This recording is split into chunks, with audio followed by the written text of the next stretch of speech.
Magandang umaga po sa inyo lahat. At purihin ang ating buhay na Diyos sa isa na namang pribilehiyo na tayo ay sama-sama na pagpuri at sumamba sa Kanyang dakilang pangalan. Tayo po ay manalangin. Aming Ama na nasa langit, kami po ay muling lumalapit sa inyo ngayong umaga. Nagpapasalamat sa pribilehiyong ito na minsan pa ay sama-sama naming tunghayaan ang iyong buhay na salita. Mapagpala sa inyong mensahe sa umagang ito.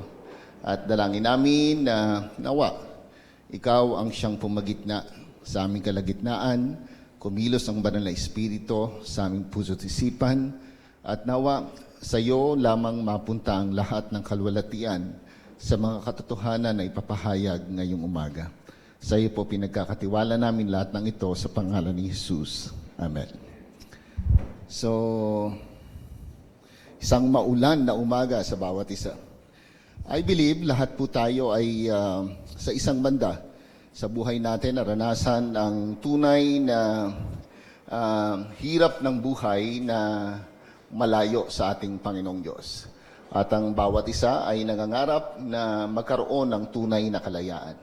So ngayong umaga, tunghayan natin ang isang kwento ng pagpapahayag ng kapangyarihan ng Panginoong Diyos upang ang tunay na lumalapit sa Kanya ay makaranas ng tunay na diwa ng kalayaan. Now, sa edad na 7, at age 7, my father left us for another woman.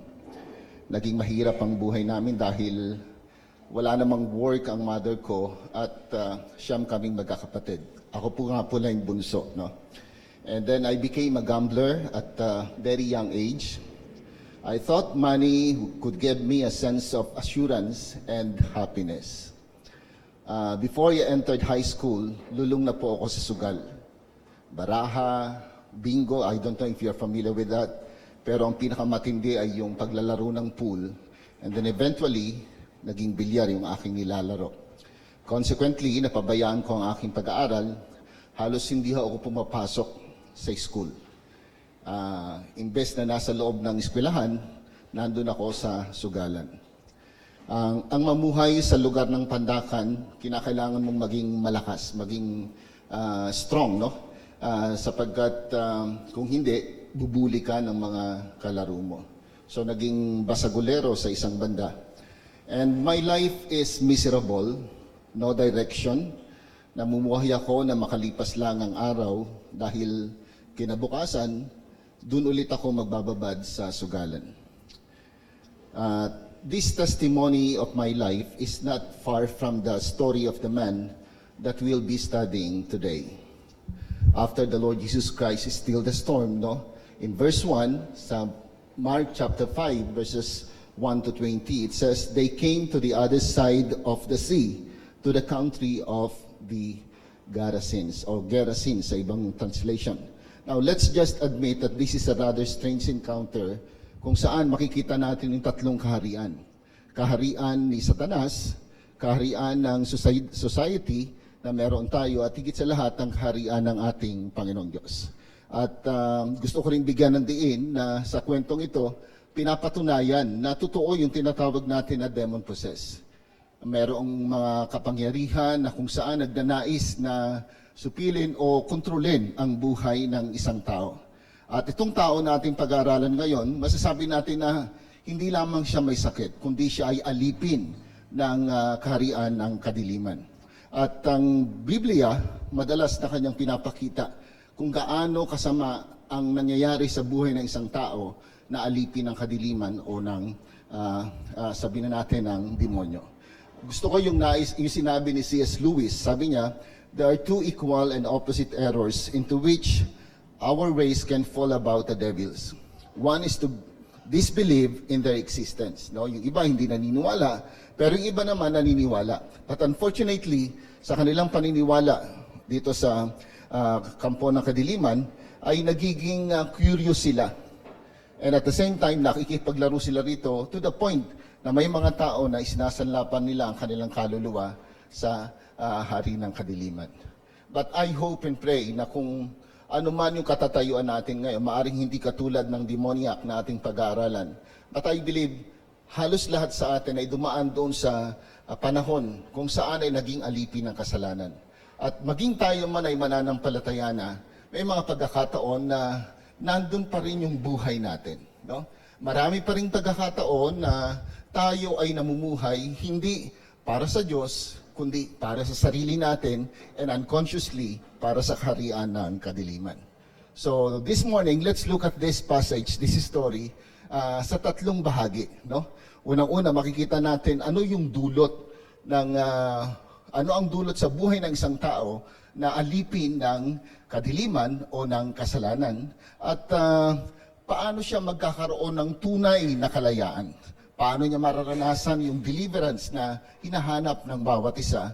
And at the same time, pagkatapos niyang maranasan ang kalayaan, ay ano naman yung gusto ng Panginoong Diyos na gawin niya bilang tagasunod ng ating Panginoong Jesucristo. So let's look at the distraction. No? Honestly, it is only now that I see and realize kung ano yung masamang dulot ng mga bisyo sa buhay ng isang tao. I became a headache to the family, especially sa aking nanay. No? Yung katotohanan, kapag tayo gumagawa ng kalokohan sa buhay, yung unang nasasaktan, yung mga magulang natin. Pero higit sa lahat, yung mga nanay. Yung mga tatay ay bahala ka sa buhay mo. Matuto ka dyan sa ginagawa mo. Pero yung nanay, walang tigil yung kanyang pag-abot. So ito yung kwento ng aking buhay. And eventually, naging malayo ako sa aking pamilya, sa mga taong nagmamahal sa akin. Masyado ako naging makasarili at hindi ko iniisip kung ano ang nararamdaman ng nanay ko. Ang mahalaga lang sa akin, masaya ako sa ginagawa ko, lalo na pagkasama ko yung mga barkada ko.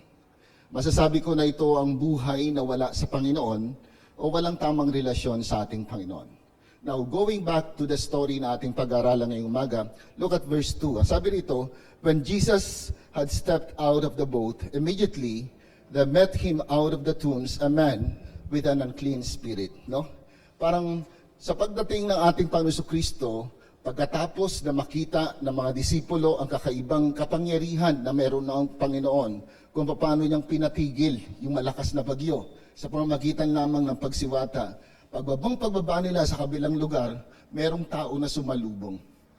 Isang tao na sabi nga natin ay kakaiba yung lakas, kakaiba yung pag-uugali, kakaiba yung gawi, sapagkat yung description na binigay sa mga susunod na verses, makikita natin na something is wrong with this person. No?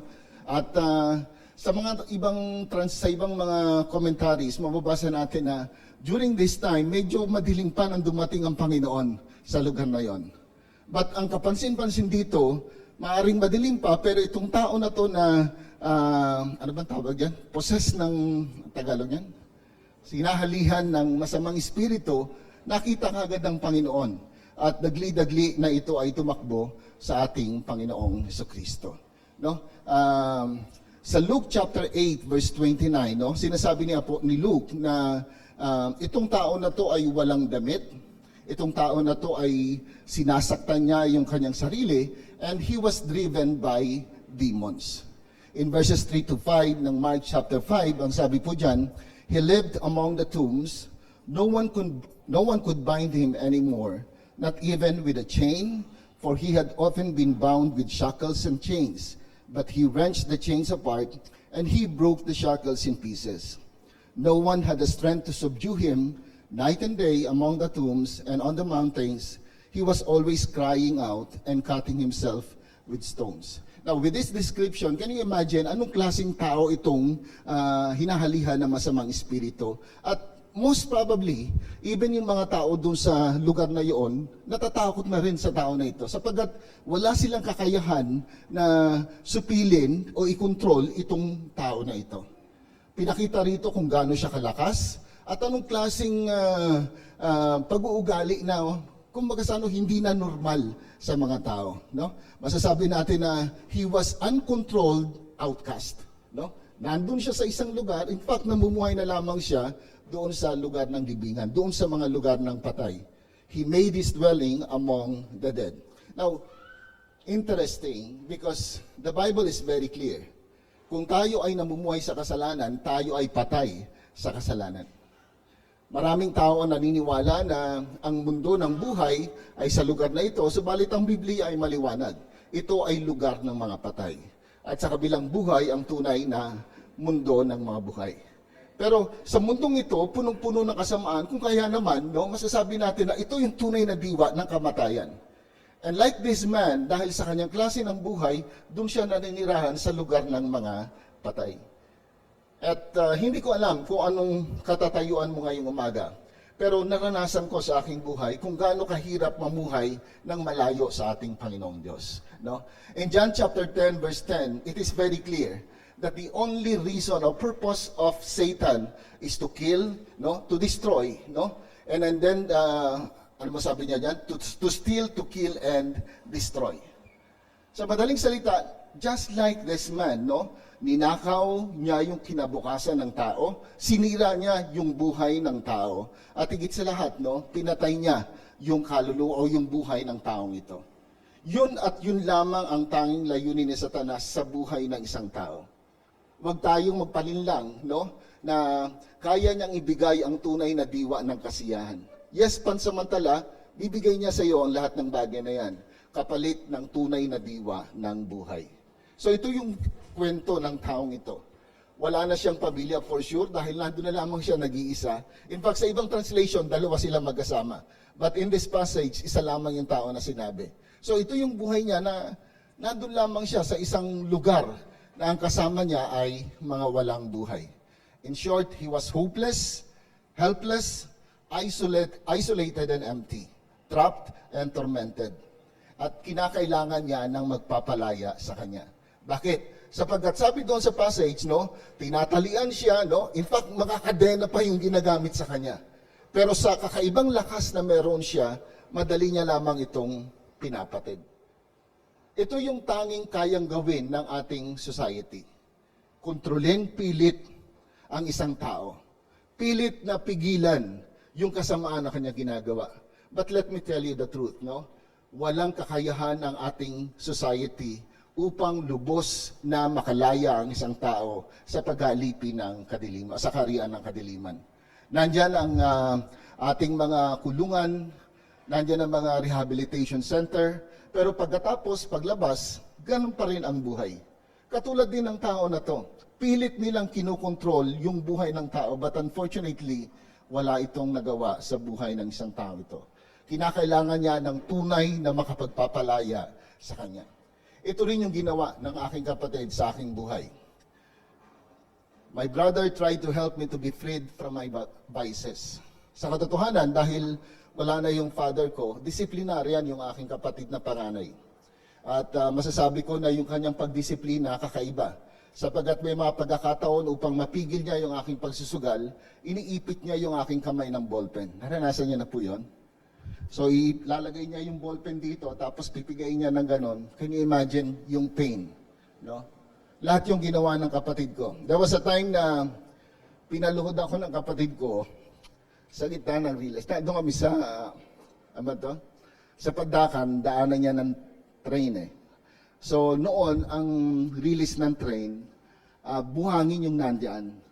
Meron lalagyan niya ng mga graba, tapos papatungan nila ng buhangin na napakaganda talagang tingnan.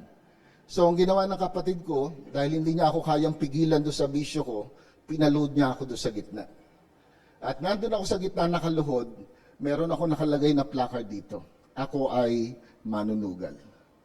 Lahat yung ginawa ng kapatid ko, hoping na ako ay tumigil sa aking bisyo.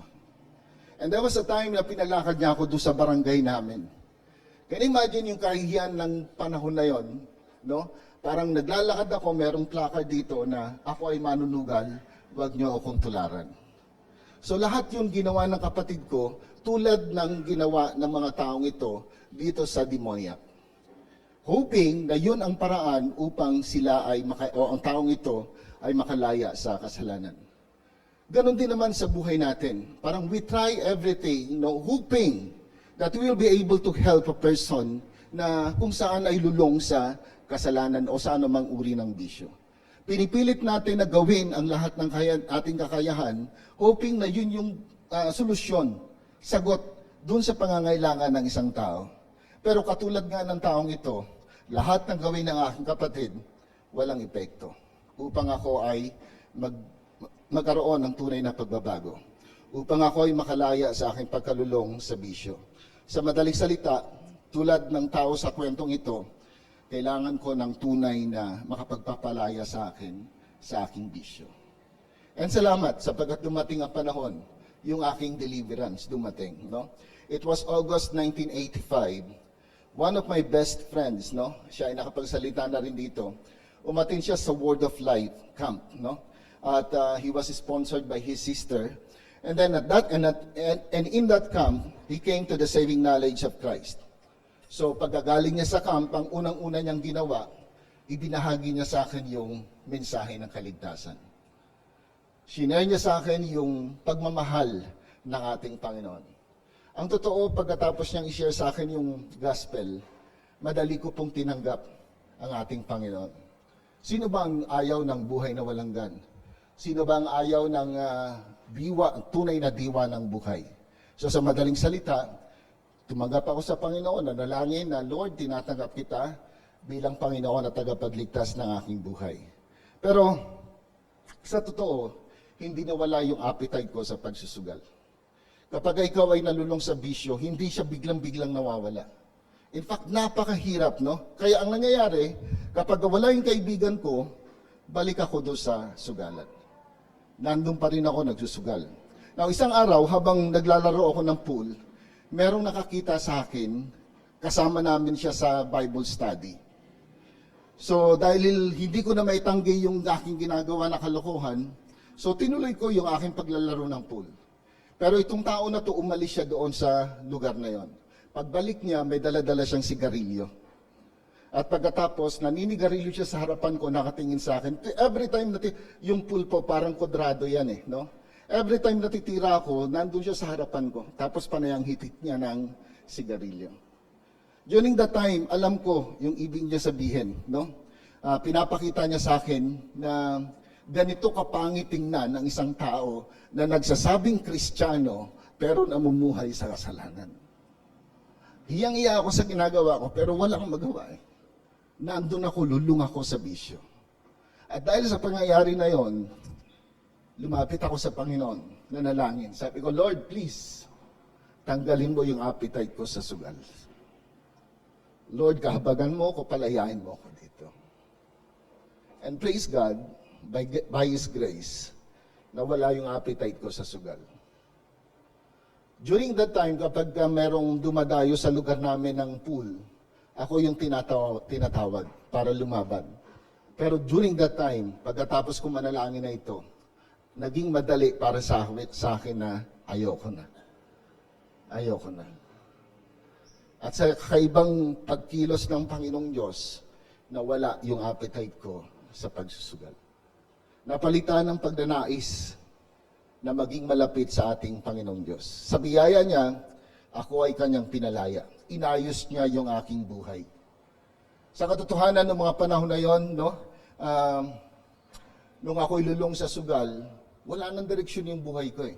In fact, tumigil ako ng 1 taon sa high school dahil nandun na lang ako pumupunta sa sugalan. Pero salamat sa kanyang biyaya na ako'y pinalaya. I became active in the church. Saturday pa lang, excited na po ako na pumunta ng church. I became involved in different ministries of the church. Naging member ako ng Awana, naging counselor ng Awana, and then sa choir, pag Saturday, no, lahat yon maghapon nandun na ako sa church. Pag uwi ko ng hapon, kinabukasan, merong 3 service ang Manila Bap. Would you believe na inaatinan ko lahat yung 3 service? Merong 7 o'clock, merong 10 o'clock, and then merong 6 o'clock in the evening.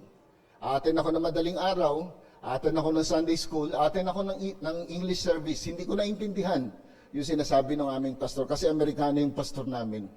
No? Pero pagdating ng hapon, aatin ako ng young people, and then hanggang gabi na, evening service.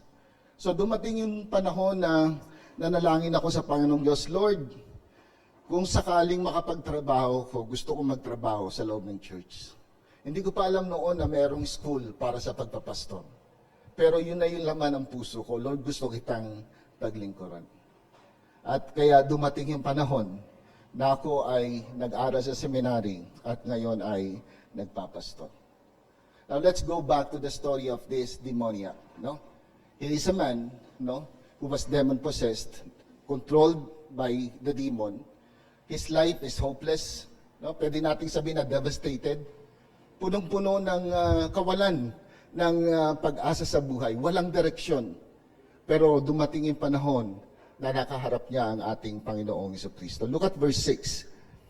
And when he saw the Lord Jesus Christ, no, from afar, he ran and fell down before him. Now, merong laro ng salita. Bago dumating ang Panginoon sa buhay ng taong ito, yung tao na to tumakbo sa mga tao palayo.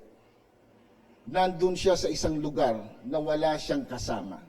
But when he saw the Lord Jesus Christ, tumakbo ulit siya, hindi palayo, kundi papunta sa ating Panginoong Hesukristo. Sa ating Panginoong Hesukristo. At dito, pinapakita rin yung kapangyarihan, yung authority ng ating Panginoong Hesukristo. In fact, wala pang sinasabi ang Panginoon sa tao na ito, pero pag tiningnan natin yung passage, no, itong tao na to nagsisigaw na. Anong gusto mo sa akin, Jesus na anak ng Diyos na makapangyarihan? At doon sa passage, makikita na natin na he fell down before him. He acknowledges the power and authority of our Lord and Savior Jesus Christ. And crying out with a loud voice, verse 7, and he said, "What have you to do with me, Jesus, the Son of the Most High God?" The demon detects a dangerous opponent in the Lord Jesus Christ. At sabi rito siya ay nagsisigaw. Now, interesting po yan sapagkat even the demons in this passage believe who the Lord Jesus Christ is. Wala pa siyang sinasabi, pero kinilala niya na o kilala niya na sino ba itong kaharap ko? Now, ini-imagine ko, bakit siya nagsisigaw? Bakit siya natatakot? Naranasan niyo na ba na merong isang tao na pag dumating, yung dahil nasa authority siya, parang wala pa siyang sinasabi, pero iba na yung pakiramdam mo? And I believe, ito yung nararamdaman ng demon na ito. Kilala niya kung sino ang Panginoong Jesucristo. Ano yung kapangyarihan na meron siya? Kaya pagdating ng Panginoon, siya ay nagpatira pa at nagsisigaw, no? Ano ang gusto mong gawin ko? O anong gusto mong gawin mo sa akin, no? Jesus na anak ng dakilang Diyos. Sa katotohanan, no? Yung passage, merong passage sa book of James, chapter 2, verse 19, na do you believe that there is God? No, sabi niya, good.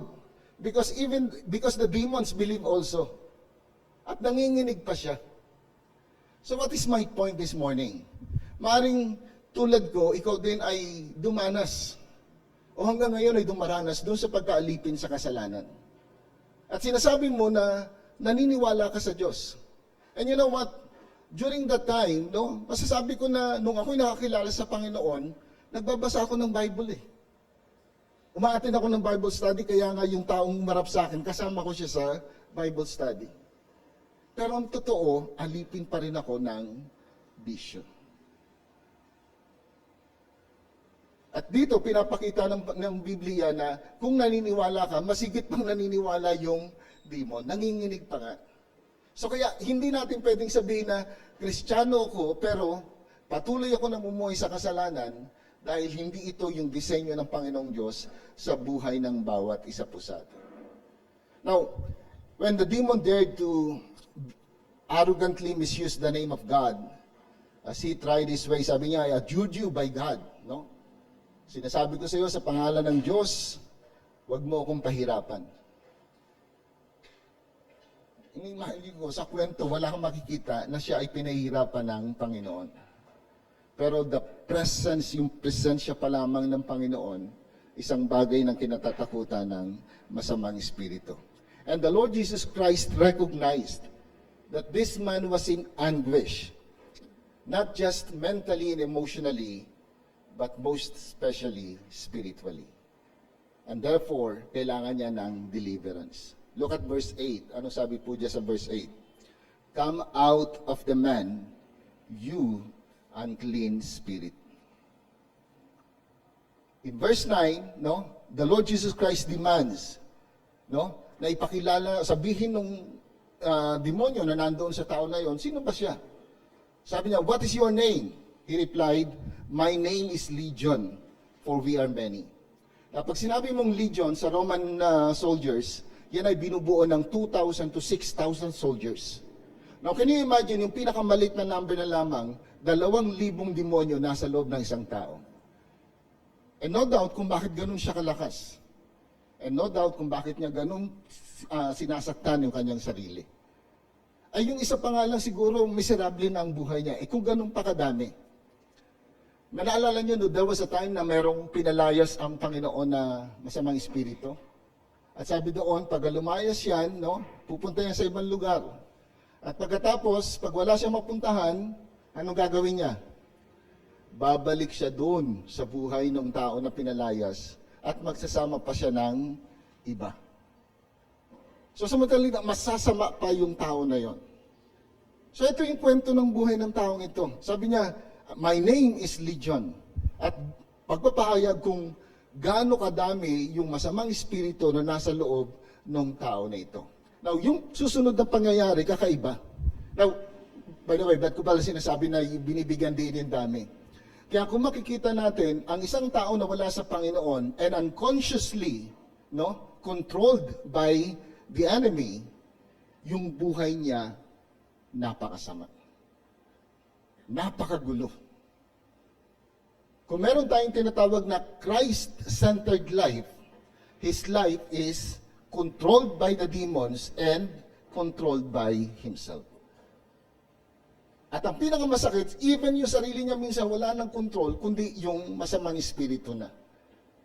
Kaya tulad ng tao na ito, maraming tao ang nangangailangan ng tunay na pagpapalaya. Now, pagdating sa verse 10 to 13, sabi doon, and he begged him earnestly not to send them out of the country. Now, may laro ito sapagkat pag tiningnan natin sa Book of Luke, chapter 8, yung ginamit niya rito, hindi send them out of the country. Ang ginamit is, do not send us to the abyss.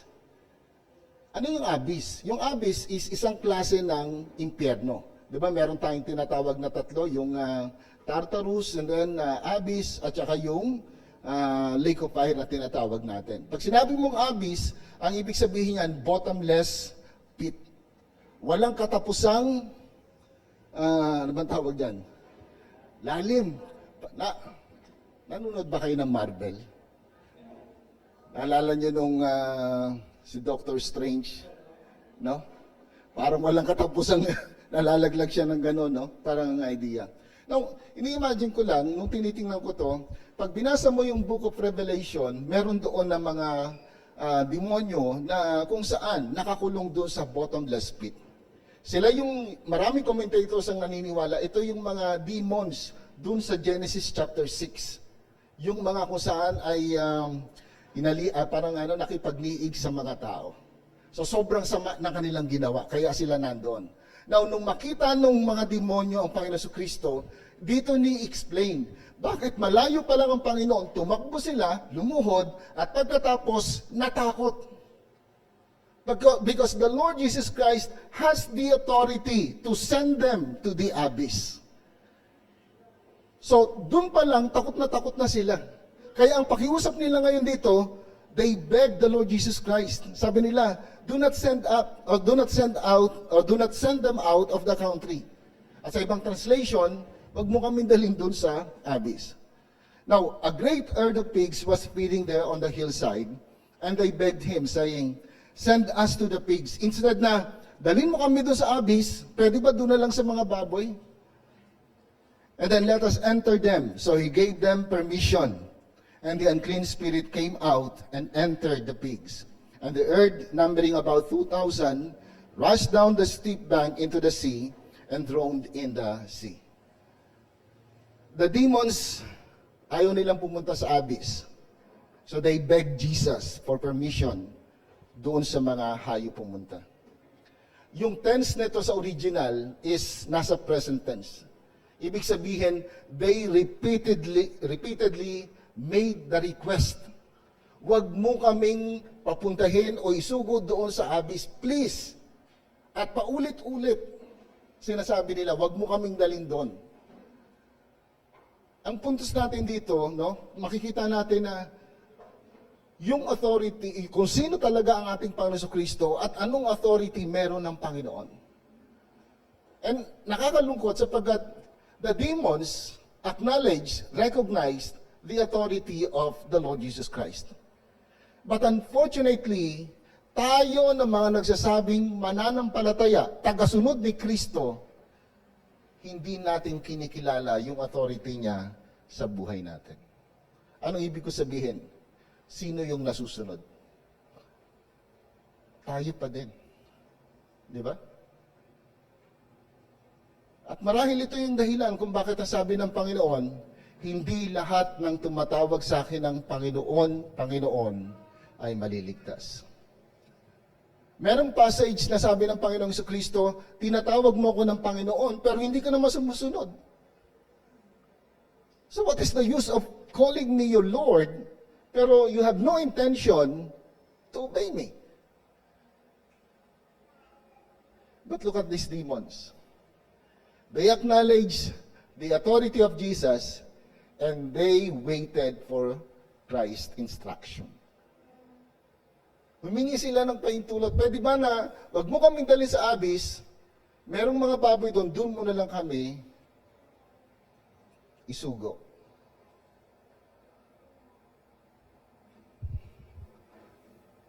Mga kapatid, ang puntos is, do not ever think na, yes, may power ang demons. May power si Satan. Pero wala siyang power over the Lord Jesus Christ. Same is true sa book of Job. Kung maalala ninyo, nung time na pinagmamalaki ng Panginoon si Job, sabi niya, have you considered my servant Job? Sabi niya, there is no one like him. He is blameless, he is upright, no? He shuns evil, he feared God. Lahat na yata ng magandang katangian na kay Job. At ano sabi ni Satan? Kaya lang naman ganyan yan dahil pinagpapala mo eh. Nilagyan mo pa ng harang yung kanyang lugar, kaya wala kaming magawa against that person. Pero ano sabi ng Panginoon? Okay, sige. Gawin mo yung gusto mo gawin sa kanya, pero wag mo siyang patayin.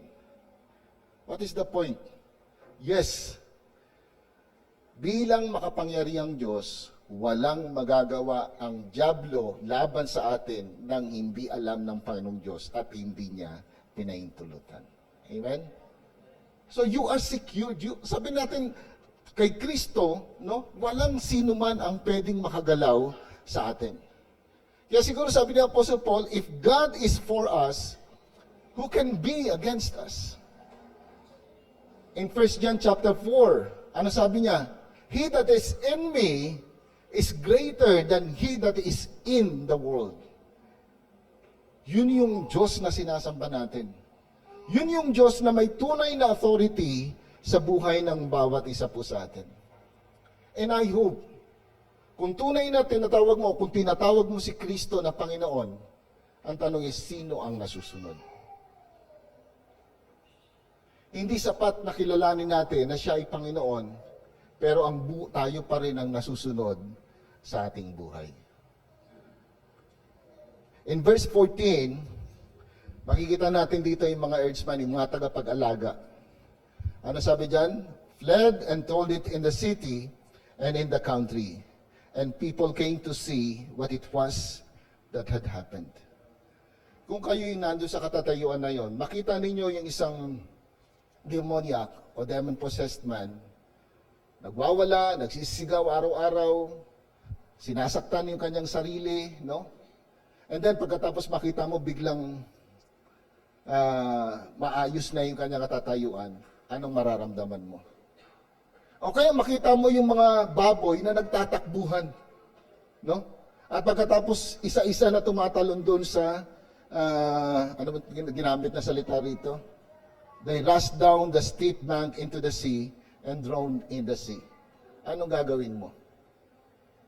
At kung ito ay mga tagapag-alaga lang, mahirap na, di ba?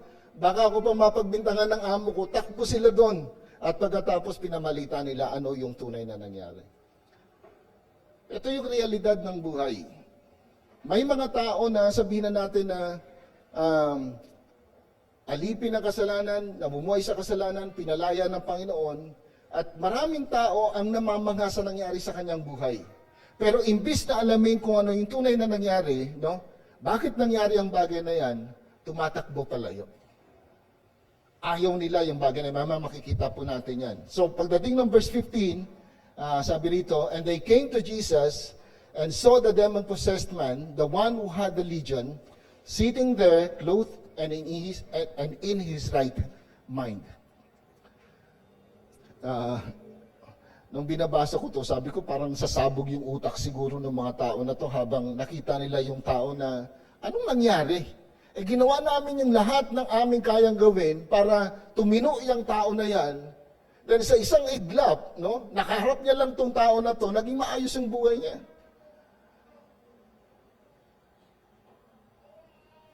Nakaka-relate po kayo? Maraming buhay, maraming pagkakataon, marami na tayo sigurong kilalang mga tao na sasabihin natin wala nang pag-asa yung tao na yan. Pero na makatagpo niya ang Panginoong Hesus, biglang nagkaroon ng tunay na pagbabago. Hindi kayang ipaliwanag ni naman. Kaya itong mga tao na ito, no, iniisip nila anong ba tuloy na nangyari. Kaya pagdating ng verse 15, ang sabi doon, they were afraid. Natakot sila. Pero ang tanong, bakit sila natakot? Pag binalikan nyo yung story sa Luke chapter 8, no, magkasunod yung kwento niyan eh. Kwento na nagkaroon ng bagyo na malakas, tapos si Jesus natutulog doon sa likod ng bahagi ng bangka. At pagkatapos, ginising siya ng mga tao, ng mga alagad niya, tapos pagising ng Panginoon, sabi niya, ba't kayo natatakot? Tapos sinawata niya yung malakas na bagyo. Tapos biglang, boom, tahimik. At sabi doon, pag binasa nyo yun, yung susunod na verses niyan, siguro may nagkamali, mga 10 to 20 yan. Dahil yung susunod ng 21 to 30, yan yung kwento neto. Sabi nga nun, nagulat yung mga apostol. At sila ay natakot. Sabi nila, sino ba tong tao na to? Na kahit na yung mga hangin, sumusunod sa kanya. And considering itong kwento na itong magkasunod, siguro ganun din. Sino ba itong tao na to na sa isang iglap, no, naging matino yung tao na alipin ng demonyo?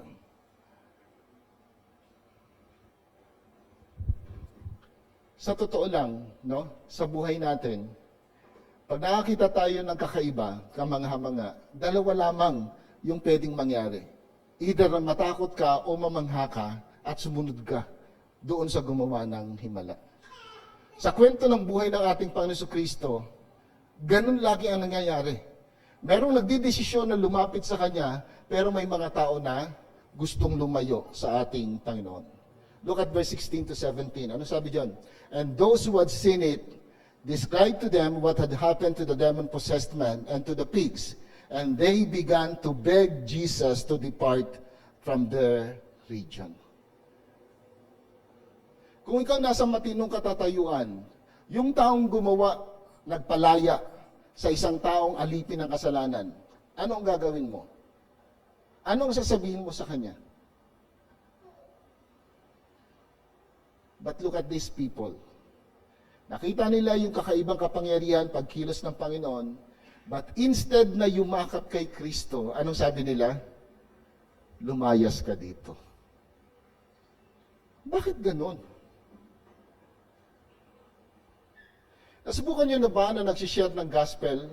Nagsishare kayo ng gospel sa inyong kaibigan? And then, sinare mo yung ginawa ng Panginoon sa iyong buhay. At sinasabi mo sa tao na yon na, kapatid, ito ang ginawa ng Panginoon sa buhay ko. Gusto mo bang tanggapin ang Panginoong Sus? Tapos yun, lumayo na rin sa iyo yung tao. Maraming tao, no, nagsasabi na gusto nila ng tunay na kalayaan. Pero yung kalayaan na sinasabi nila, kalayaan na gawin kung ano yung gusto nila. Kalayaan na magpatuloy sa ginagawa nilang kasalanan. Tulad ng tao na to, pinalaya ng Panginoon sa pag-aalipin ng demonyo, pero nung makita ng mga tao doon yung ginawa ng Panginoon, instead na sila ay lumapit sa Panginoon, na sabi nila, lumayo kayo sa amin. Sa buhay pananampalataya, walang neutral.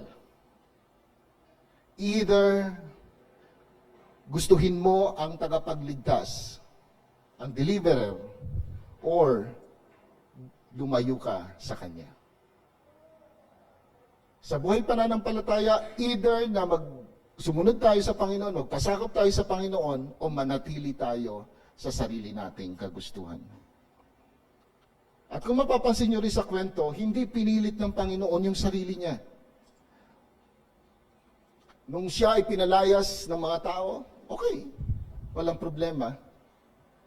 Pero pag tinignan natin, mamaya makikita natin na ano ba talaga yung reason kung bakit pumunta ron yung Panginoon. Pero my point is this, no? Hindi lahat gusto ang Panginoon. Hindi lahat gusto yung ginagawa o gagawin ng Panginoon sa buhay ng tao. Sapagkat sa katotohanan, ayaw nating may nakikialam sa ating buhay. Merong isang pastor na nagsabi, when Jesus knocks on the door of your heart, run quickly to let Him in. Do not think that He is obliged to come back again and again. We want a gentle Jesus who keeps His nose out of our business, and who will take us to heaven but not interfere in the way we live on earth. We want a Jesus who builds our self-esteem and makes us happy. But we want nothing to do with the Lord from heaven who calls us to take up our cross and follow Him. Anong puntos? Parang gusto natin ng sarap, gusto natin ng comfort, gusto natin ng blessing. Pero pagkakailangan na nating sumunod, magpasakop, mag-commit, ibigay ang buhay natin sa Panginoon, ayoko niyan, Lord. Alala niyo yung pinapakita sa Facebook, no? Cellphone, Bible. Anong pinili niya? Siyempre cellphone, di ba? Simbahan, party. Di ba? Anong pinili niya? Siyempre party. Masaya rito di ba? Diyan sa church, sisigawan ka pa ng pastor, pagagalitan ka pa, di ba? Uungkatin pa yung kasalanan mo. Tapos magsasabi ka ng amen. So dito ako sa party, di ba? Pero yung isa, pagdating, hell and heaven. Anong gusto niya? Heaven. Abot pambihira. Ayaw pumunta ng church, pero gusto pumunta ng heaven. So hindi siya tinanggap sa heaven. Nakakatawa siya, pero yun yung totoo sa atin, di ba? Gusto natin ng blessings, pero pag sinabi ng Panginoon na, take up your cross, no? Deny yourself, and follow me, Lord, wag na lang, no? Pero gusto ko yung heaven. Gusto natin ng blessings, pero sabi ng Panginoon, obey me. Lord, blessings lang ang gusto ko. Gusto natin ng peace of mind. Pero sabi ng Panginoon, love your neighbors. Lord, natatapakan niya yung pride ko Anong klaseng Diyos yung gusto natin? Anong klase ng Panginoon yung gusto natin? Pag tinignan natin, tulad ng mga tao dito, gusto natin tayo ang magdidikta sa ating Panginoon. Pero hindi Panginoong Hesus yung gusto mo kung ikaw ang magdidikta sa Kanya. So itong mga tao na to, instead na mamangha, yakapin ng Panginoon, they beg. No? Sabi nila, please, lumayo ka na sa amin, umalis ka na rito. So nakita natin, ito yung buhay ng taong wala kay Kristo. Mahirap. Walang direksyon, no? Patay sa kasalanan. Walang tao na makatulong sa kanya. Anumang pilit ng society para tulungan siya, wala itong epekto sa kanya. Maliban na mayroong dumating na may kapangyarihan, tunay na kapangyarihan, dun lamang siya makakalaya. And praise God because the Lord Jesus Christ, dahil sa pagmamahal niya sa atin, sa biyaya niya sa atin, siya ay nagkatawang tao para palayain tayo sa kasalanan. At pagkatapos tayong palayain sa kasalanan, ang gusto ng Panginoon, gamitin ang buhay mo para sa kanyang kalawalatian. Maituloy ko po yung kwento ng aking buhay. Hindi ko maipaliwanag ang saya at kapayapaan na meron ako pagkatapos kong isuko yung buhay ko sa aking Panginoon. Hanggang dumating sa buhay ko na, sabi ko nga, sana pag nag-work ako, gusto ko, dun ako sa church mag-work. At ganun kainit yung aking buhay pananampalataya na lahat yata ng activity sa church gusto ko atinan. Merong discipleship program na Colossians 2:7, merong one-on-one, lahat yun, inatinan ko lahat yun. Pag meron ako narinig na sa radyo pa noon, no? Pag narinig mo na radyo na may nagpipreach, pinapakinggan ko yan. Maraming time nga na pagkatapos ko marirealize, Iglesia ni Cristo pala itong pinapakinggan ko. No? Ganun ako kasabik. Pag meron ako nakita na nag-uusap tungkol sa Bible, sumasali ako dyan. Kaya nga naging mahilig ako sa debate. Na ngayon, ayaw ko na. Kapag may nakikipag-debate, magkaiba, okay, tigil na natin ito, wala yung pupuntahan.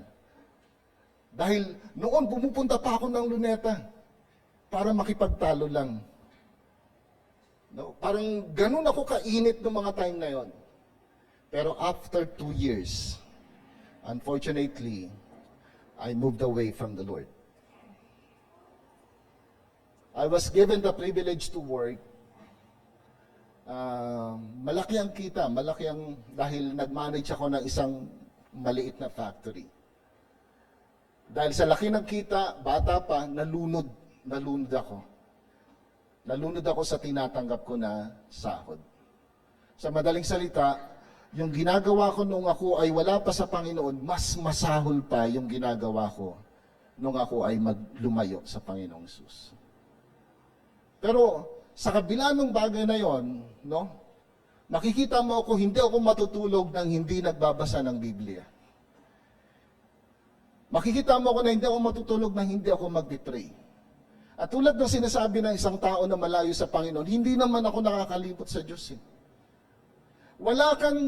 Walang tao na pagka nirebuke mo, na bumalik ka na sa Panginoon, na sasabihin niya, totoo nga malayo ako sa Panginoon. Ang lagi sasabihin niyan, hindi naman ako nakakalimot tumawag sa Kanya. Yun yung buhay ko nung mga time na yun. At dahil sa pangyayari na yon, binigyan ako ng Panginoon ng sakit. Sakit na ang feeling ko, mamamatay na ako. Yung laki ng kinikita ko, halos nauubos lang sa pagpapagamot. Hanggang sa isang pagdaraan ng 5 taon, sabi ko sa Panginoon, Panginoon, suko na ako. Kung bibigyan mo pa ako ng buhay, gagamitin ko na yung buong buhay ko sa paglilingkod ko sa iyo. And then, sa kamanghamangang pagkilos ng Panginoong Diyos, pagbalik ko sa doktor, alam niyo po sabi ng doktor, wala kang sakit. And that is the reason kung bakit ako nakatayo ngayon sa inyong harapan for 30 years serving the Lord. Nangangaral ng kanyang buhay na salita. It's all by His grace. Dahil sa sarili ko, hindi ko kayang palayain ang sarili ko. Sa sarili ko, babalik at babalik ako sa kasalanan. Sa sarili ko, mas gusto ko yung takbo ng mundo. Biyaya lamang ng Panginoon para ako lubos na palayain sa kasalanan at piliin si Jesus sa aking buhay. Now, balikan natin yung kwento ng tao na ito. The crowd wanted Jesus to get away from them, while the man wanted to get close to Jesus Christ. Look at verse 18. As he was getting into the boat, the man who had been possessed with demons begged him that he might be with him. Yung mga tao, nakita nila yung kamanghamangang pagkilos ng Panginoong Diyos Pero sabi nila, umalis kayo dito. Yung isang tao naranasan niya yung pagkilos ng Panginoong Diyos, Lord, gusto kong sumunod. Ano ibig ko sabihin? Hanggat hindi mo tunay na nararanasan ang biyaya ng Panginoong Diyos, hindi ka lalapit sa Kanya. Mamamangha ka sa kapangyarihan, kadakilaan, sa karunungan na meron ng Panginoon. Pero hindi mo na naisin na ibigay ang iyong buhay sa Kanya. Sapagkat mangyayari lamang yan kung tunay na naranasan natin ang biyaya ng Panginoong Diyos. Doon lamang natin masasabi na ito yung tunay na diwa ng buhay. Remember John chapter 10 verse 10, "The thief cometh only to steal, to kill, and destroy. But I have come that they may have life and have it abundantly." But unfortunately, even though we know that verse clearly, still, ayaw nating isuko ang buhay natin sa magbibigay sa atin ng tunay na diwa ng buhay. Pero itong tao na to, dahil naranasan niya ang tunay na pagpapalaya ng Panginoon, for the first time sa buhay niya, hindi siya nagsisigaw. Hindi niya sinasaktan ang sarili niya. Walang tanikala na nakabalot sa kanya. May taong nakikinig sa kanya. Sabi niya, "Lord, gusto ko nang sumama sa iyo." Subalit sa mga tao na hindi nakaranas ng tunay na pagpapalaya ng Panginoon, "Jesus, layuan mo ko. Ang sarap ng buhay ko babaguhin mo pa." Dahil ang akala natin, ito yung tunay na diwa ng buhay, yung iniaalok ng sanlibutan. Now interesting, dahil dito, yung demons nakiusap. Sabi nila, "Pwede bang wag mo kaming dalhin sa abyss? Doon na lang sa mga baboy." Sabi ng Panginoon, "Okay, pumunta kayo doon sa mga baboy." Yung mga tao nakiusap, "Umalis ka rito sa amin." Sabi ng Panginoon, "Okay, aalis ako." Pero yung pakiusap ng tao na to, na, "Lord, gusto kong sumama sa iyo," anong sagot ng Panginoon? Look at verse 19. "And he did not permit him, but said to him, Go home to your friends, and tell them how much the Lord has done for you, and how He had mercy on you." Yung dalawa, yes, pero yung pangatlo, no. Ang tanong, bakit? Because God has a purpose for that man. Anong purpose ng Panginoon? Naranasan mo yung habag ng Panginoong Diyos. Naranasan mo yung pagpapalaya ng Panginoon. Now, it is your privilege and responsibility para ipagsabi naman ito sa mga tao. So from destruction, he experienced the deliverance of God. And after he experienced the deliverance, God is deploying him. Ito yung bagong mong trabaho ngayon. Yan yung buhay ng tunay na kay Kristo.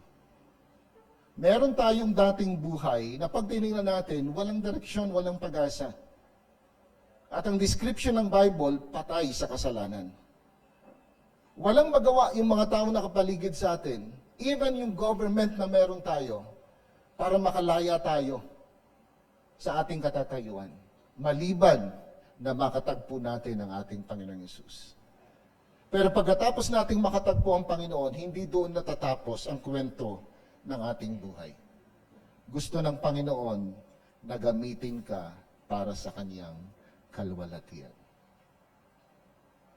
At sabi doon sa last part ng chapter 5, na pwedeng pakitingnan natin. Tell them how much the Lord has done for you and how He has had mercy on you. And then verse 20, sabi doon sa verse 20, "And he went away and began to proclaim in the Decapolis how much Jesus had done for him, and everyone marveled." Yung Decapolis, yan ay binubuo ng 10 city. So ibig sabihin, etong tao na to, ganun siya kasipag para ikutin ang buong Decapolis, ibahagi ang mabuting balita. At maraming tao ang namangha sa kwento niya kung ano yung ginawa ng ating Panginoong Diyos sa kanyang buhay. As I look back sa buhay ko, hindi madali. Dahil sa, siguro kung wala ako sa Panginoon, pwede kong sisihin yung tatay ko. Ba't mo kami iniwan? Tingnan mo yung nangyari sa buhay namin. Pero hindi, merong plano ang Panginoong Diyos sa lahat. Pagkatapos kong malulong sa bisyo, pagkatapos kong mamuhay sa kasalanan, kinatagpo ako ng Panginoon, pinalaya. At pagkatapos makalaya, binigyan ng pribileyo ng Panginoon na mangaral at maglingkod sa Kanya. Hindi ko alam kung ano ang iyong nakaraan. Hindi ko alam kung nasaan ka ngayon. Malaya ka na nga ba talaga sa pagkaalipin ng kasalanan? O sinasabi mo na ikaw ay Kristiyano, pero patuloy at patuloy ka pa rin namumuhay para sa iyong sarili, sa kasalanan, at sa gusto ng mundong ito. Kapatid, kung yun ang iyong kalagayan, hindi pa huli ang lahat. Meron bang pagkakataon upang tunay na saliksikin natin ang sarili natin? At kung hindi pa, isuko ito sa ating Panginoon. Sapagat dun mo lamang tunay na mararanasan ang tunay na diwa ng buhay. At pagkatapos mong isuko ang iyong buhay, mararanasan mo ang sarap ng maglingkod sa tunay na Panginoon. Kaya ang lagi kong sinasabi, gusto ko hanggang mamatay ako, naglilingkod ako sa Panginoon Diyos. Sino ba yung binaril? Si Kirk, no? Ang sarap nun no? Habang nag-serve ka sa Panginoon, doon ka binawian ng buhay. May biroan kami ni Peter, ni attorney. Ang hirap namang mamatay ka na may nakakandong sa'yo. Diba? Mas mahirap. Ibig sabihin lang, mas mahirap na kunin ka ng Panginoon na namumuhay ka sa kasalanan. Beloved, I hope, just like this man, you will experience the true deliverance, and after experiencing it, be ready to be deployed. Serve the Lord. Walang pinakamasarap sa buhay na ito, kundi ang maglingkod sa ating Panginoong Diyos. So, in conclusion, siguro doon na lamang ako sa 5 ito pero yung number 2 na lang. Not yung number 2 muna kagad, number 2. God can accomplish much through one person wholly devoted to Him. Sabi natin kanina, bakit tumawid ang Panginoon sa lugar ng Decapolis? Pagkatapos niyang mapalaya yung tao sa kasalanan, ano sabi ng mga tao doon? Umalis ka rito.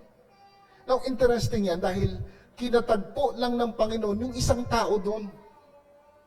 Pero yung isang tao na yun, naging instrumento to reach out the whole Decapolis. 10 cities. What is my point? Huwag mong sabihin na isa lang yung tao na yan. O isa lang ang dadalhin ko sa Panginoon.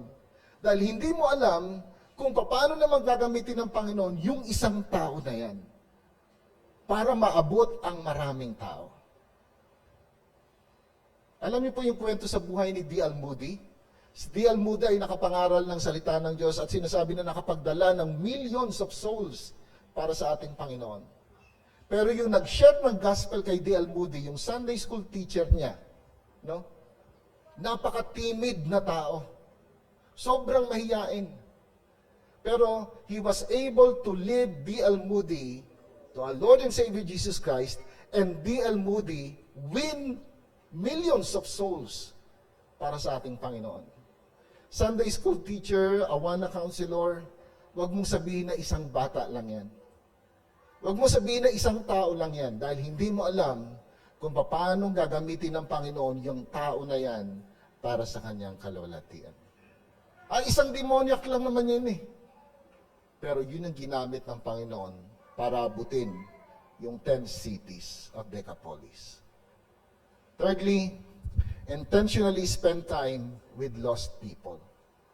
Ito yung problema ng tao. Once we accepted the Lord Jesus Christ, truly accepted the Lord Jesus Christ, bumilang ka lang ng 2 years, pansinin mo, yung klase ng kaibigan na meron ka, magpapalit na yan. Yung mga unbelieving friends mo, unti-unti nang nawawala yan. Ang papalit na dyan, mga kunyari believer. So, nandyan na sila. So, wala ka na ngayong contact dun sa mga tao na yan.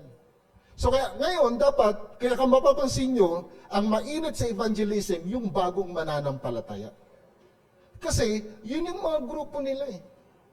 So, unless na maging intentional tayo para i-reach out yung lost, walang mangyayari. Kaya ang kwento ng Baptist churches, yun pa rin halos ang bilang nila. Kasi yung mga tao, naglilipat-lipatan lang sa mga churches. Na-open kay pastor sa Alpha, pumunta doon sa Faith. Na-open doon sa Faith, pumunta doon sa ganito. Now, hindi ko sinasabi na lahat ganun ang kaso. Pero generally, ganun ang situation. Palipat-lipat lang. Tanungin mo, ilang porsyento ang dumating sa inyo o nadala sa Panginoon? Mga 0.1%. Kasi nga, hindi tayo intentional sa pag-share ng gospel. And fourthly, do not play around with sin. Kung kwento at kwento, marami akong kwento na nakakatakot lang marinig eh, no? Pero once na makipaglaro ka sa kasalanan, hindi mo alam, anytime pwede kang mahulog. Kung sinasabi natin na tayo mananampalataya na, walang ibang paraan, walang ibang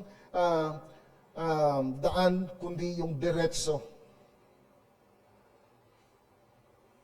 Tumbukin natin ano yung gusto ng Panginoon sa buhay natin. Huwag ka lang magpaikot-ikot yan. Alam mo na yan yung kahinaan mo eh. Alam mo na dyan ka babagsak. Bakit ka pa pumupunta dyan? Layuan mo na yan. And lastly, just what I have said a while ago, kung wala ka pa kay Kristo, this is the day of your deliverance. And if you say that you are in Christ already, but still, namumuhay sa kasalanan ng patago, katulad ng ginagawa ko, sabi ko nga kanina, ito yung panahon para palayain ka ng Panginoong Diyos. Ang susi lamang, aminin natin, yung ating ginagawang kasalanan, pagsisihan ito at isuko sa ating Panginoon. At doon lamang natin tunay na mararanasan ang kalayaan. Kapatid, mahal ka ng Panginoong Diyos. Gusto kanyang makalaya sa kasalanan at sa kapangyarihan ng kasalanan. At gusto ng Panginoon na gamitin ka para sa kanyang kalawalatian. Tayo pong lahat ay manalangin. Aming Ama na nasa langit, salamat po. Salamat po sa iyong buhay na salita. Salamat sa buhay ng taong ito na aming tinalakay, na magandang halimbawa sa buhay ng bawat sa amin, sapagkat ang buhay niya ay nagpapakita ng buhay na meron kami. Tulungan mo po kami, Ama, na totally isuko ang aming buhay sa inyo lamang. At please, Lord, sa inyong biyaya, gamitin mo po kami para sa inyong kalwalatian. Sa pangalan ni Jesus tayong panalangin. Amen.